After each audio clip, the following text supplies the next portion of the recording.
Il fut un temps où Léon Trotsky, fort de son éloquence et de ses prétentions théoriques, se tenait aux côtés des bolcheviks.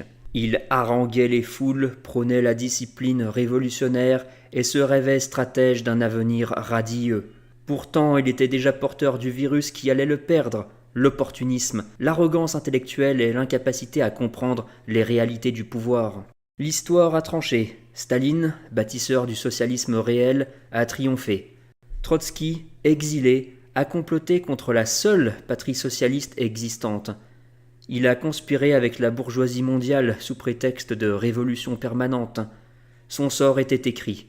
Loin d'être un martyr, il est l'exemple parfait de la dégénérescence d'un révolutionnaire incapable de trancher avec ses illusions petites bourgeoises.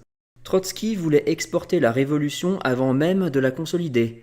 Cette vision naïve et suicidaire n'a fait que fragiliser l'URSS, l'exposant aux menaces extérieures.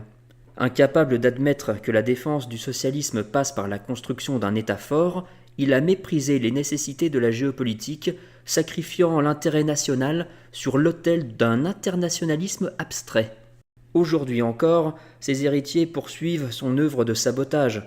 Sous couvert d'antifascisme ou de progressisme, il s'aligne sur les intérêts du capitalisme mondialisé, faisant de la lutte des classes un champ secondaire au profit de nouvelles divisions artificielles dont ils ont le secret. Jeunes contre vieux, femmes contre hommes, minorité contre majorité. Il détourne la colère populaire vers des luttes périphériques, désamorçant toute possibilité de révolution véritable. Trotsky n'a jamais compris que la force d'un peuple réside dans son unité. Là où Staline a organisé la classe ouvrière et construit un État structuré, Trotsky et ses épigones ont fragmenté le mouvement révolutionnaire. En rejetant l'autorité et la centralisation, ils ont laissé la porte ouverte aux éléments les plus anarchisants et aux courants déviationnistes. Cette dérive n'a jamais cessé de s'aggraver. Là où le marxisme-léninisme exige une transformation économique radicale, le trotskisme moderne se contente de gesticulations morales et de revendications marginales.